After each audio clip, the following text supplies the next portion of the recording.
Because it's called the Forbidden City, you have to know that American products are not exactly welcomed in that part of China. Plus, what we're about to promote doesn't ship to Asia anyway, and it's their loss because they would definitely enjoy what I'm about to promote. And I don't feel bad about it either because no one made them stay in a place where they can't get the thing I'm about to promote. Well, maybe the communists made them stay. They can be pretty unreasonable. Anyway, Sparkplug Coffee offers its very reasonable customers the freshest, fairly traded, reasonable, premium Arabica beans that can be discovered in Canada. You can order from a hodgepodge of blends and roasts, including rotating seasonal blends. Of course, they let you order decaf or half-calf if that's what you want instead of the caffeine-drenched beans. Customers in this country we call home, or our American neighbors to the south, will get what they order within a week, and we Canadians will get free shipping. And how about this idea? Sign up for a membership in Sparkplug's Autopilot Coffee Club. Members get perks and they also get deals, plus autopiloters save money on every order. Be an autopiloter, Bev. You members can customize to get your packages when it suits your gulping needs, so you really can't call this a Coffee of the Month club. You just can't. Crack those knuckles and then type sparkplug.coffee. Wait. sparkplug.coffee/HYES into the place you do your typing. Our HYES discount code will save you 20% off your next order, whether you know Sparkplug's menu as well as you know your palace/prison, or if you're brand new to this thing we call Sparkplug. All right, you didn't come here just for snazzy sponsorship information. You want to know what two Canadians think about an Italian's take on Chinese people who lived decades ago. So let's begin. Bev. And action!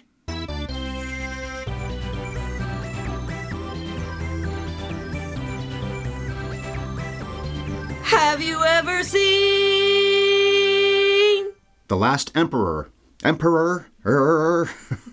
Hello there, movie monkeys, and thank you for downloading, streaming, or maybe YouTubing the 575th podcast on this channel, 575, known as Have You Ever Seen? The Last Emperor. Say it slowly, you get it right. We review classic films around here and we spoil the pampered life out of them. I'm the glasses-wearing dude who's been rehabilitated and who doesn't seem to be in line to be an emperor, even one who has absolutely no power or influence, Ryan Ellis. And here's the lady who never covers my face in lipstick and then kisses me very lightly, my first and only wife, Bev. That's me. You're not an empress dowager nor a consort. I guess consort actually does mean a second wife. I did not know that. I looked it up, and that's what I saw online. Wasn't Prince Philip the Queen's consort? Wasn't that like his title? Well, they're married, or they were married, so that makes sense, doesn't it? Well, because they never wanted to call him king. They couldn't call him king. But he went by Prince. Maybe he was a girl. And no one said so. The coming attractions trivia question for The Last Emperor. It was an Oscars juggernaut. It was up for 9 awards and won them all. Only one other movie won more trophies while not losing in a single category, and only one other won the same amount as The Last Emperor while also not losing in a single category. What were those two films? Okay, I have to guess. Was one of them The Lord of the Rings? I need more information. Return of the King? Correct. And was the other one, gosh, I really have to guess. You will never get it. Oh, okay, what was it? Gigi. Oh, yes, I never would have gotten that. So Lord of the Rings, Return of the King went 11 for 11 20 years ago, while Gigi went 9 for 9 65 years ago. Ben-Hur, Titanic, West Side Story, and The English Patient won as many or more trophies than The Last Emperor, but they all had at least one Oscar loss. Interestingly, the three that swept 9 or more categories, so Return of the King, Gigi, and The Last Emperor, didn't get a single acting nomination. None of them did. While Ben-Hur, Titanic, West Side Story, and The English Patient all had 2 or even 3 actors per movie who were nominated, and 5 people in those 4 movies won. I'm not saying that Last Emperor, Return of the King, or Gigi were screwed over. Maybe Sean Astin, Return of the King, was worthy actually for supporting actor. I'm just surprised that those 3 movies all won everything they had, and then they don't have any actors that could have won. That is interesting. I wonder why that is. I wonder if there's a connection there, if it's just a coincidence. Probably coincidence. Okay, The Life of Puyi was first screened in Asia and Italy in October 1987. Italy because, of course, the director is Bernardo Bertolucci. Then Colombia released it in North America in the latter half of November that year. Although apparently producer Jeremy Thomas raised all the money for the production himself, so Colombia can't take too much credit for this one. They were only the distributor. Anyway, the film came close to doubling its budget, so that makes this, reasonably speaking, a box office success, especially a movie this old. Something more recent, you think, it's not really successful. Doubling the money back then? It was. But Bev, the movie came out when you were 9 years old, which means you were far too old to be crowned the Emperor of China when you saw it. So please remind everyone what it's about by giving us the skinny on The Last Emperor. We see the history of China in the first half of the 20th century through the unique perspective of Puyi, China's last emperor. Puyi is a powerless figurehead, effectively imprisoned inside the decadent, forbidden city where he can do anything he wants except leave. As a young man, Puyi is expelled from his palace and exiled. He eventually becomes the puppet emperor of the Japanese occupation of Manchuria until it falls to the Soviets when he is sent to a communist re-education camp. 10 years later, he's released and spends his remaining years as a humble gardener. Or, in a nutshell, the Manchurian potentate. Puyi's the kindest, bravest, warmest, most wonderful human being I've ever known in my life. A potentate, by the way, is a monarch or ruler, especially an autocratic one. That's a literal definition I just looked up. Do you like that, though, Manchurian Candidate? And I did like it, babe. If we ever really wonder where Manchuria is, this movie tells us. Okay, get settled in here. A lot of numbers to say about The Last Emperor. Rotten Tomatoes. 86% of critics like the movie. 8.1 out of 10 is the average. 124 reviews are on the site, and 88% of audiences. In fact, most of Bertolucci's films are fresh reviews. He's made quite a few over the years, or did make quite a few. This was Gene Siskel's #1 movie of 1987. Roger Ebert ranked it #4. It was 25th at the 1987 U.S. box office. Fatal Attraction was #2. Moonstruck was #5, one of your favorites. And Dirty Dancing was #11. That's one of our most popular podcasts. I prefer Broadcast News especially, and Fatal Attraction, which were both up against this for Best Picture. And I know you prefer Moonstruck. Big time. And that won 3 Oscars of its own that night, 2 acting and 1 for the writing. So it's really the Last Emperor Moonstruck night. They won 12 between them, those two movies. So the 9 Oscars. Best Picture. Bertolucci for Best Director. Bertolucci and Mark Peplow, I believe his brother-in-law, for the adapted screenplay. Vittorio Storaro, third time he ever won for cinematography. The editing, the costumes, the art direction / set decoration, the sound, and the music score. This is something I've rarely brought up before, but I was fascinated by watching this yesterday, the 9 trophy presentations, of who presented. Presenters of the awards included young stars like Mel Gibson and Danny Glover. He wasn't that young, but they did that together. And Lethal Weapon was out that year, so that's why they were there, I think. Patrick Swayze and Jennifer Grey, they did Dirty Dancing together. Kevin Costner and Daryl Hannah presented together. Costner was getting to be big, and she was already getting to be bigger, I guess. Rob Lowe and Sean Young, especially Rob Lowe, became a big name. And then legends like Gregory Peck and Audrey Hepburn, they did both of the writing awards for both categories. Olivia de Havilland presented, and then comedians and huge stars by that point, Robin Williams and Eddie Murphy, did Best Director and Best Picture. So I don't usually mention the presenters, but those are some giant names presenting to this movie, as it turned out. Eddie went on a funny diatribe about how black people are not honored at the Oscars. So it was one of those, we're always overlooked, this isn't fair, but it was funny at least. Well, kind of appropriate if he's going to give the award to The Last Emperor, a movie with almost entirely Asian cast with not a single acting nomination. The Academy has been criticized recently for this, that they'll award foreign language films, but they'll rarely give acting nominations to foreign language films. Parasite was a great example of this. In that case, that'd be tough. You have to nominate so many people that are all so good in that film. This one would be just Joan alone, if anything. Well, Joan Chen probably could have been in the running. She has a pretty good part. Okay. I'm surprised Peter O'Toole didn't get it just because they loved him and he was the one white actor, a very British actor. And a legendary name, too. Mm-hmm. And Last Emperor was nominated for 3 AFI lists, but didn't make any of them. The top 100 genres in the epic category, and the 1998 and 2007 AFI top 100 lists. Any American film, this isn't really American, but I guess the distributor makes it American.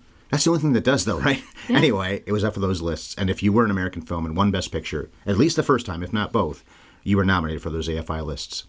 So that's the long setup. I know you've seen this film a few times before, which is more than me, because I only ever saw it once before we watched it last week. But what did you think of the first Western movie ever granted permission to shoot in the Forbidden City in China? I like it. Fair. End of podcast. It's breathtaking. Films like this will never be made again. They certainly don't get made anymore. It's just so much cheaper to digitally generate all those extras, all those costumes, all those authentic locations. It's incredible to see this decadence, and the film could be appreciated strictly from that point of view, and I really mean that. You could actually watch this film just for the beautiful locations, the cinematography, the gorgeous actors, the costumes. Oh my god, the costumes. But beyond that, I'd say it's just engaging enough not to overstay its welcome, which is saying a lot because it's pretty long. When it came out, when I was a kid, we must have rented the video. We had 2 VCRs, so we would tape movies. We would pirate movies.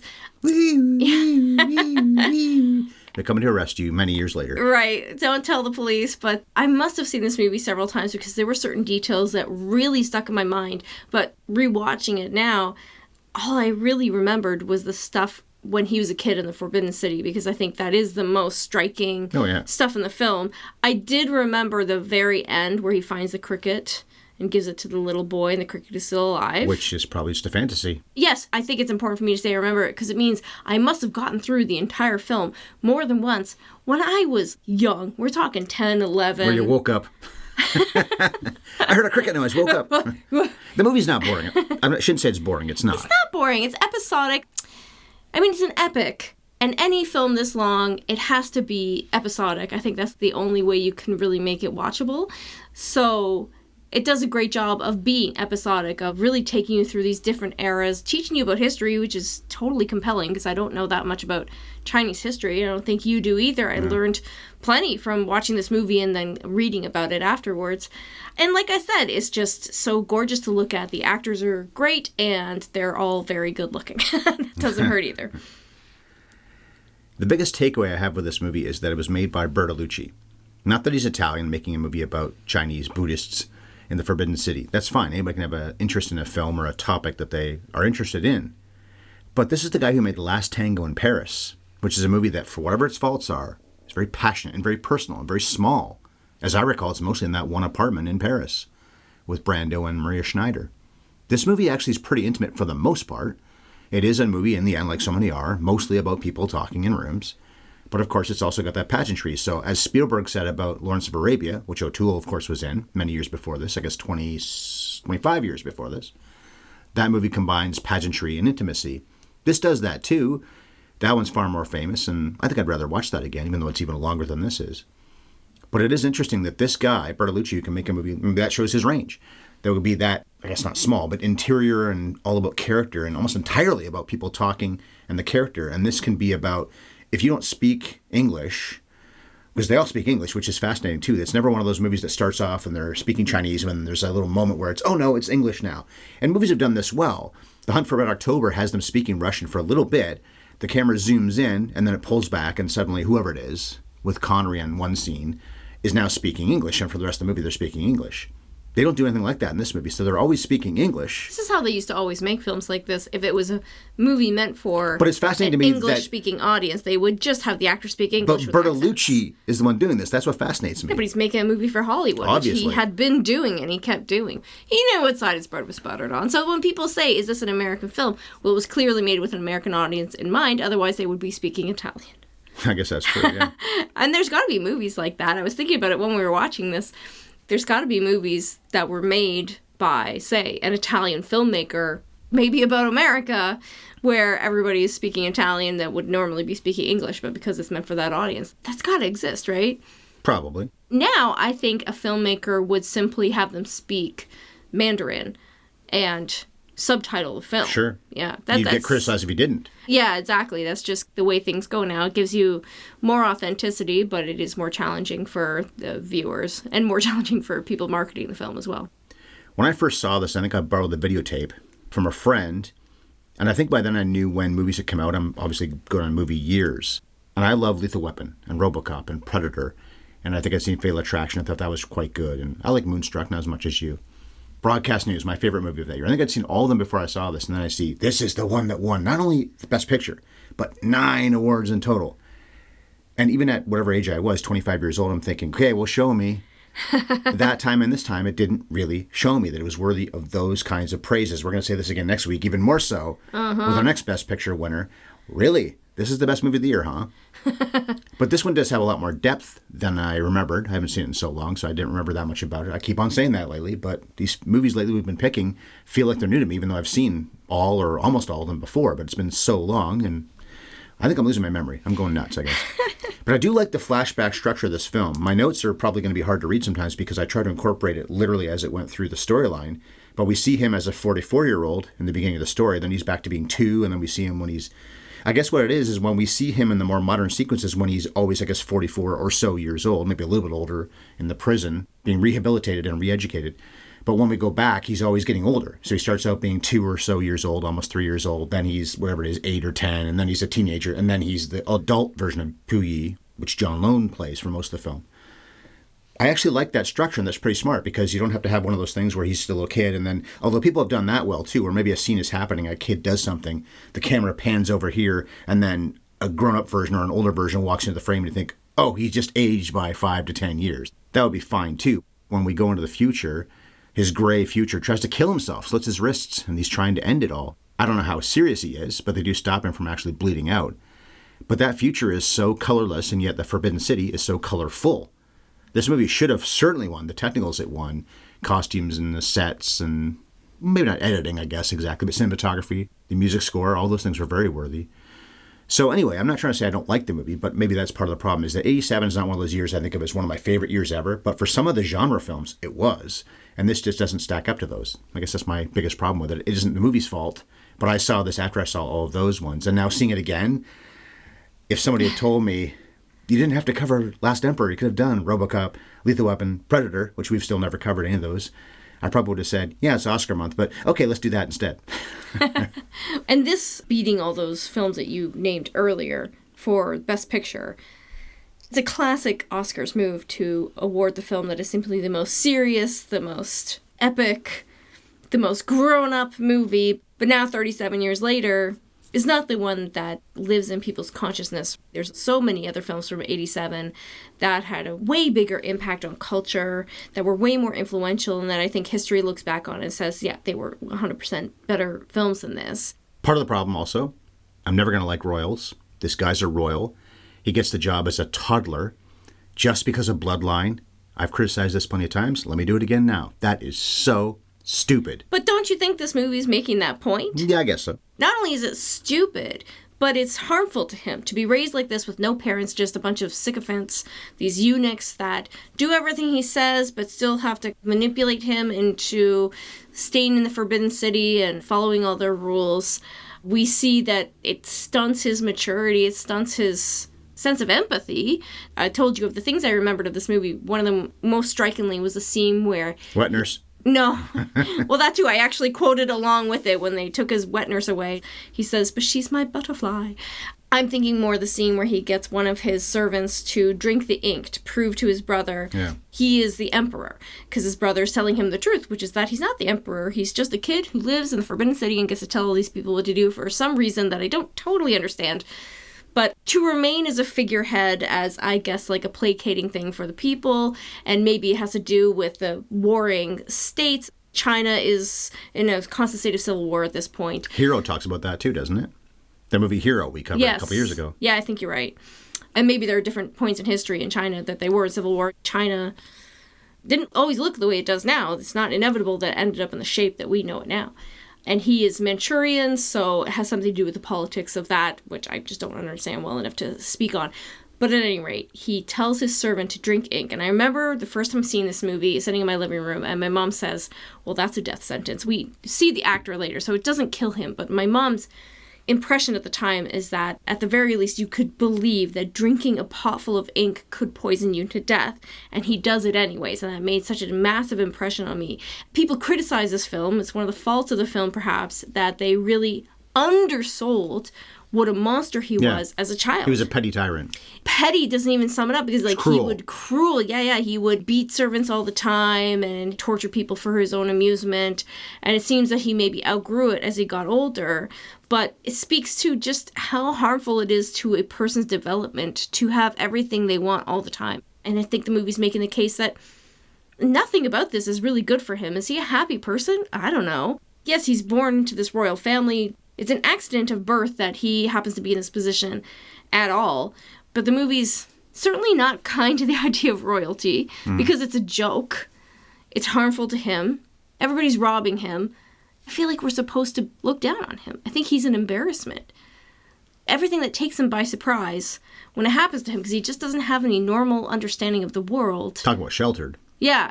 I think it was Roger Ebert's review that really beautifully talked about what makes this movie special among epics One of them could be that it's a monarch who's a complete and total failure, as opposed to you would see epics about monarchs, and it'd be about what great leaders they were, how they were conquerors, how they were wise. Or maybe they were terrible, but they actually had power. This guy, I don't think even when he was 2, how could he anyway, but I don't think he had actual power. I get the feeling the previous emperor who just dies, and the Empress Dowager calls him in there, and then she dies.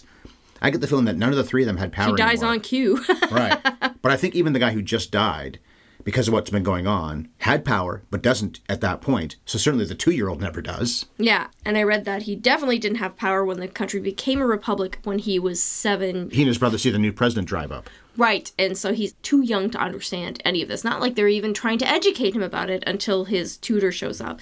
So what Ebert says is so striking about this film is that it's an epic about a historical figure who has no power or influence over the events it's depicting. He's a completely passive protagonist. Just gets dragged along through China's history. He has no control over his life, and maybe even less control than a peasant would back then, because so much of his destiny was dictated by other people. At least a peasant would be able to decide whether they want to become a gardener or a farmer. They would have some choices in their life. They would be able to choose who to marry. They would be able to choose where that they want to live and how they want to spend the meager money they make. One of my favorite scenes in the whole film, though, is when the brother comes by. The brother's the one that tells him, you're not the emperor anymore. In the Forbidden City you are. But even then, they're pretending like they're actually following his orders because eunuchs are robbing from him. And we know from reality what we just said. They probably should have been. He deserved it, maybe. More so than he does in the character that's portrayed here. They wanted to make him more sympathetic, I guess. But what I'm pointing out is that when the 2 boys are running around, everybody's following right behind them. Where are they going to go? The Forbidden City's fairly big, but that courtyard area where they're running, you could see them for a good long stretch. They're not going to get hurt or go anywhere. I know, that is a great scene. But they're right behind them. This isn't that they're 50 feet behind them. They're not inches, but I don't know, maybe a foot behind, which is almost funny. It's this weird dynamic they have where on one hand they have to do everything he says all the time, but on the other hand they have to exert some kind of influence on him because he's just a little boy. They can't let him get hurt. They can't let him leave the city is the biggest one. There's the scene where he gets on the bicycle and he tries to make a break for it and they physically stop him. We know who's actually in charge here. We know how much power you actually have here. And as he gets older, he talks about asserting authority in his life. He talks about expressing his freedom, doing things he wants to do. At this point, because of his tutor, he's this Anglophile. He talks about moving to England. He talks about moving to Europe in general and just leaving China.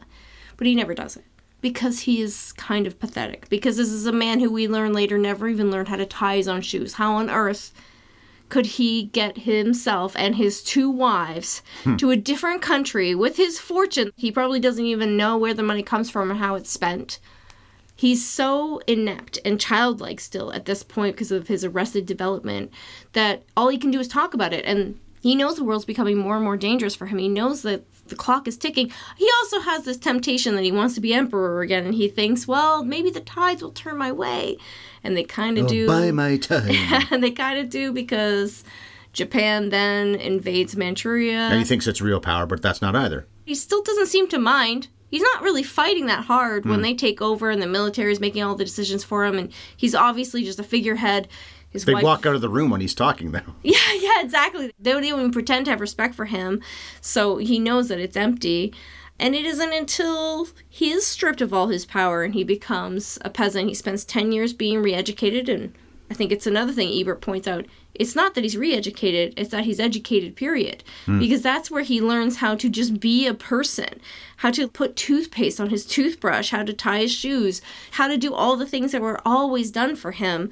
And then when he is released 10 years later, they don't show that much of his life post-prison. I would be so curious to see what kind of life he ultimately had, but he seems, in the short scenes that we see him in, like a relatively happy person. Certainly at the end when he's touring the Forbidden City, which has now become a tourist destination, he seems like a very happy man, being friendly with the little kid, telling him his history. Isn't that real, though? No, it's true. It's his ghost, isn't it? But there's an implication there. Him visiting and talking to that kid's possible, but the whole thing with the cricket, it's just not. That cricket wouldn't live with no food and, I guess, crickets drink water. Okay, but don't you think the movie's trying... Okay, obviously, parts of that are fantasy, but don't you think the movie's implying that as an old man, he was contented? Certainly better off. Going to prison was good for him. I guess they had to placate China to some extent when they were making this film because they had to get China's permission to shoot in these locations. They really did shoot Nobody else in ever the Forbidden City. No Western film ever had before. So I'm sure there was a lot of script approval, and I'm sure the notion that a communist re-education was good for him was not something that was lost on the powers that decided whether or not they got to make this movie at all. I read Jeremy Thomas said that he had an easier time dealing with the Chinese powers that be than he did with Hollywood people. No way. Maybe it that's was just a different joke. in the 80s. It may not be true anymore. I don't think it's true anymore. And it could have been that they were kissing his bum. One important detail that we shouldn't forget about him as a little boy, though, Puyi, is that we do get to see his royal duty and his royal penis. Thank God we get to see his turds. Why that matters, I don't know. It's illustrating that these people have to examine his turds the same as they have to taste his food. It's just... What a combination of things you just said there. What year did Coming to America come out? It was the next year, yeah. So same sort of thing, where... The royal, I think they say something else, but penis is clean. Yeah, exactly. Maybe she says that, I don't remember. That's an R-rated movie, so she probably says something else. But it actually opens in a very similar way to this film, where you see someone who's pampered to an extent that is insane. But he's educated enough by Semi, especially, on how to fight and those kinds of things, and he wants a different life. So sure, but look how naive he is when he gets to Queens. You know, it's funny, actually. Yeah, we said Eddie Murphy presented Best Picture, and probably around the same time as this, maybe already, they had been or were going to shoot Coming to America. They probably already were shooting it, where he, you're right, plays a very similar character in a far better movie and a far funnier movie. Not that this is trying to be funny, of course, but... So what about Peter O'Toole? By far the biggest name going into this, and even really now, because John Lone is not stuck in people's minds. We'll go over their credits later on. But O'Toole was already certainly a legend, multiple Academy Award nominations, and he's got a fairly big role in this. He's third billed in the IMDb here. Reginald Johnston, RJ, who also, considering he's dealing with the Emperor, is fairly straight with him, which no one else ever is. Yeah, he's a real breath of fresh air when he comes in the movie because you have all this stifled formality and he breezes in with his bicycle and just a lack of reverence for Puyi, which Puyi appreciates. He becomes a very trusted confidant. Proves to you how much he really needs somebody to be real with him and how that is, of course, going to be the person he can trust the most because he's not afraid to tell him the truth at least once in a while, whether he sugarcoats it or not. But he doesn't seem to sugarcoat it. He's trustworthy because he's so honest with him. And he has such a great screen charisma. It's funny because it's similar to his part in Lawrence of Arabia simply because he's an expat who comes and obviously he's living among the Chinese. I think at some point they say he's lived there for 25 or 30 years. Starts dressing like them. He's immersing himself in the culture, and I don't know if he considers himself Chinese, but he certainly doesn't consider himself fully British at that point. He's the one that gets on Chamberlain about budgets and Puyi's rights also. And that's when Puyi wants a wife and a consort. So I think dealing with RJ for however long that's been is what has made Puyi realize, I want a little bit more. Even within this, I want to have a wife, and let's have a backup wife too. Even that you could consider to be an interesting little bit of politics. The one honest character who is exactly what Puyi needs is the one white guy in the whole film. The white savior. Didn't you say that during the movie? Oh, yeah, that's right. I did. He is a white savior. He does something heroic at some point. And like you said, the movie's so long, it's hard to remember all the fine points of the plot, but he does something to kind of save his ass. Oh, he's literally a white savior. I mentioned Kevin Costner presented an Oscar this year because he'd been in The Untouchables and was a rising star.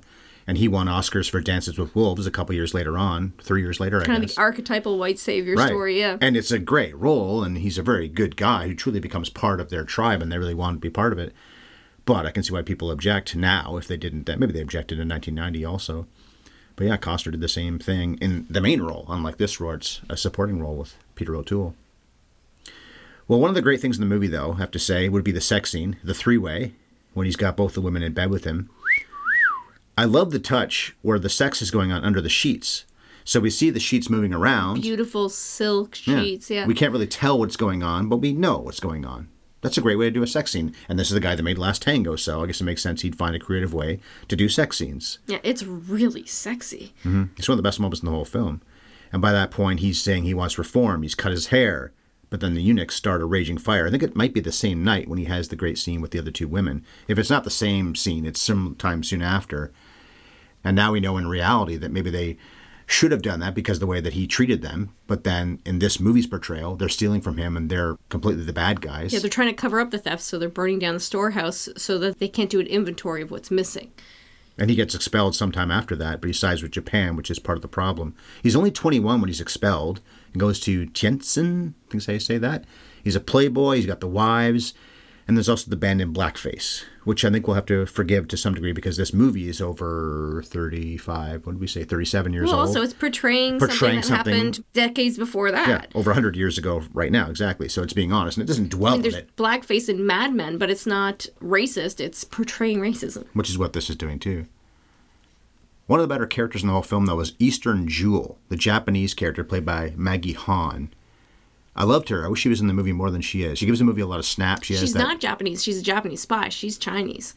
I thought she was actually Japanese. I thought she even looked different than the Chinese characters. I think that the actress might be. Is she? No, Maggie Han. That's not a Japanese Would that be name. Korean? Actually, isn't Han a Korean name? I don't know. She was born in Providence, Rhode Island. Doesn't help us at all. So she's American. And there's nothing about her on IMDb other than where she was born and some of her best credits. Well, she didn't make very many movies. This was her film debut. She was in Junior, the Arnold Schwarzenegger movie, but mostly did TV. So there's not much on her on IMDb. So she was a descendant of royalty from the Qing dynasty. The character or the real person? The real person. She was a Japanese spy. She wasn't shy about it. Well, the movie's not trying to be cagey about it. One of the first things she says when you meet her as a character, I'm a Japanese spy and I'm not ashamed of it. Okay. But I think she was a traitor to the Chinese. When they were getting caught at the end, you see in her face that she's busted. Double agent? Then we really see what happened to her at the end. But we do see Wan Young, the Joan Chen character, become an opium addict. It's a slow development. We see when she first tries it with Eastern Jewel, but then later on, it's not really actually that much of a obvious thing, I don't think, exactly. She wants a baby, and she has a baby, but the suggestion might be that it's... I've got Chang down here with a question mark. Now, am I implying, because I also have a note about Chiang Kai-shek, pretty famous name in this part of the world, that it's his baby? We saw the movie 9 days ago. No, it's the driver's baby. The driver's baby. Okay, she so had an affair with the driver. I think she says as much to him because he knows it's not his baby. They're not sleeping together, so she says, I'm pregnant. Oh, okay, right. The driver is the father. And then the Japanese military who are overseeing this whole thing. They kill the baby. First they kill the driver, which apparently is not true. In reality, he lived, and it was apparently because Puyi argued to leave him alive. I did not read whether or not they actually killed the baby. A detail I found profoundly disturbing, because you see them brandish the needle, and I'm like, that can't be what I think it is. And then they come out and say it was stillborn when we know it wasn't. They killed that baby. Yeah, minutes after it came out, not even minutes, seconds after it came out of the womb. Just so unceremoniously, you know? We see real war footage in this as well, because things are going to hell. The rape of Nanjing. I read a little bit about some of this stuff, not that much. We could talk about the real story probably for hours. I don't want to do all that because it is a movie podcast about The Last Emperor. As political as this movie is and about this whole area, Manchuria, obviously, the Forbidden City, Japan's a factor, Russia's a factor because so much of the future scenes are about communists, which involves Russia. Russia does share that huge border with China, too, up where Manchuria is. Russia has a lot of huge borders with other countries, and China has big borders with other countries as well. So I don't want to say much more about that because let's try to stay focused on the movie. I don't want to reveal my ignorance. I think I could be more fascinated if I really wanted to put the time in by this part of the world than any other part of the whole world, including Africa, as fascinating as all that is, and the European history, and even our own history in North America and South America. And well, so Canadian on. history is notoriously boring, and that's Well, we just think the so. truth. No, but that specific area, because of the Japan influence, the Russia influence, the China thing, Korea, and all the tumult, because China has had so many different people that have ruled it. You look at our democracy, for all of our faults in Canada and America, it's been pretty stable all these years. And yet, this isn't that long ago. Boring history is actually a really nice thing to have because it means that our countries had stability for a long time, and that's led to prosperity and peace and a very nice place to live. But I guess we can give this movie credit for sparking our interest because I agree, it also sparked my interest. I was looking up YouTube clips about history. I don't feel smart enough or informed enough to really speak on it now, but it's so interesting. And one of the things I learned is that, of course, Puyi was the emperor of the Qing dynasty, the last emperor. And it wasn't the only dynasty to rule over China in all those years, but it was emperors who ruled China for 2,000 years until he was replaced by the Republic. What we've got going on in the future sequences, or the modern sequences, I guess, which are still in the past. This is a period movie all the way through. The end of it is in 1967 or something like that. It's not like it's 1987. That's when he dies. When they're doing the tour, they said he passed away in 1967. Right, so it's always a period movie. But when we get to the sequences with him in prison, and the governor is his antagonist, but then the governor is the one who's being paraded around with a dunce cap on and a sandwich board on, and it's Puyi who tries to help him, because I guess in the end he and the governor had respect for each other.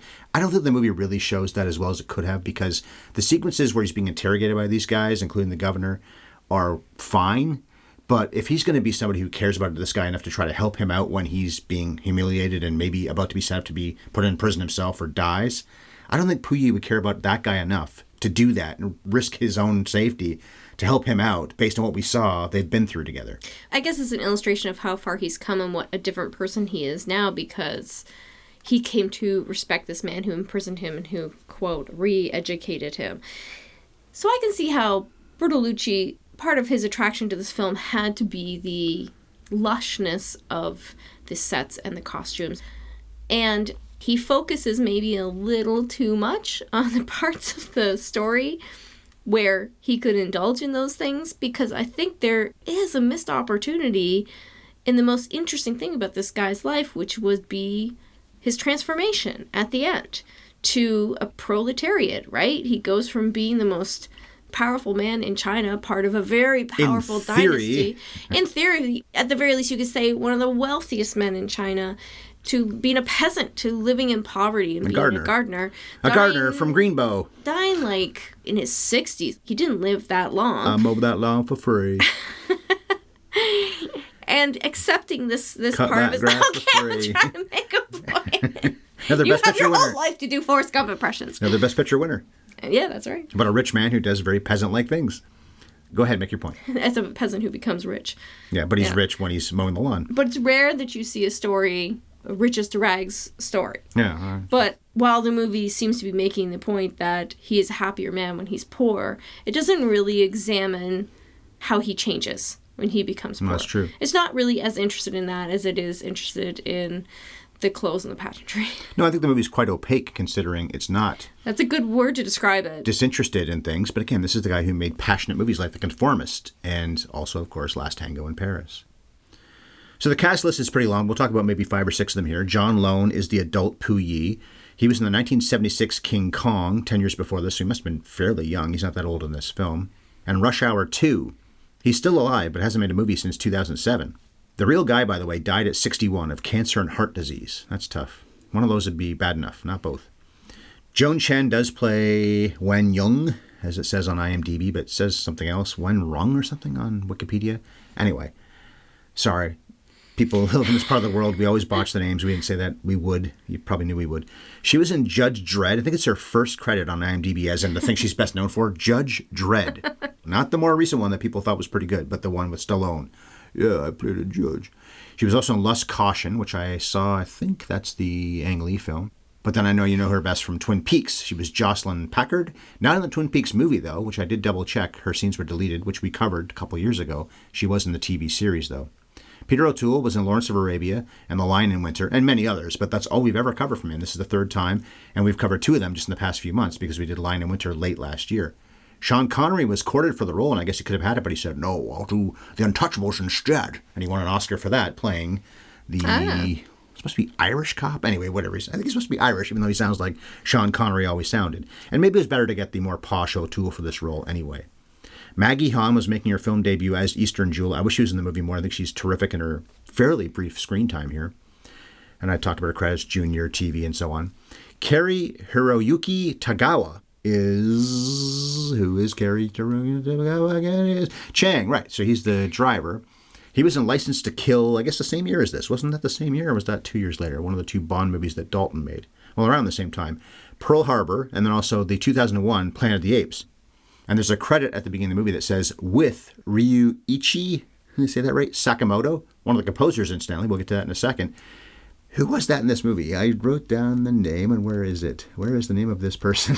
As if to say, we got Sakamoto to play this character. I don't even know who Sakamoto played. Amakazu. Who was that? Well, maybe he was lost in the 19,000 extras that they had to cast in this movie. 19,000! Yeah, well, maybe they got Sakamoto, some important composer, I think was supposed to have been a big-time composer, and give the with credit, because he's in the movie as an actor also. Bertolucci directed. I talked about The Conformist, which I do recommend. I haven't seen that in a long time. I remember that being a pretty strong movie.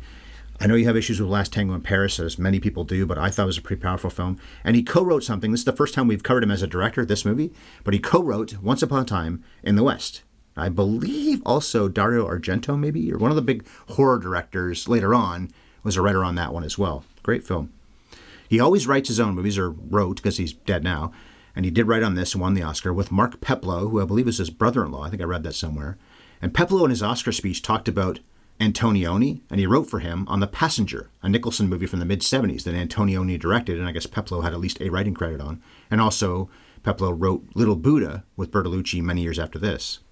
They based it on Puyi's 1964 autobiography, so not that long before he died, called From Emperor to Citizen, the autobiography of Asen Gioro Puyi. So when we say that the movie goes easy on him, maybe it's because he is the source material. No, fair enough. Yeah. And the producer, Jeremy Thomas, who's still working, did produce Sexy Beast, which we just happened to watch recently when we still had Criterion Channel. We're not paying for it anymore, but we watched it because you'd never seen it. Or No, I've seen it. Just not been a long time, okay. He did other Bertolucci films and a few with Gilliam, too. So he's been around for a long time, pretty powerful producer for many years. And he raised this money on his own. It wasn't that much money back then, I guess, something like $25 million. It's $25 million, yeah. Which is not that much money now, of course, and wasn't that much money in 87, but it was plenty.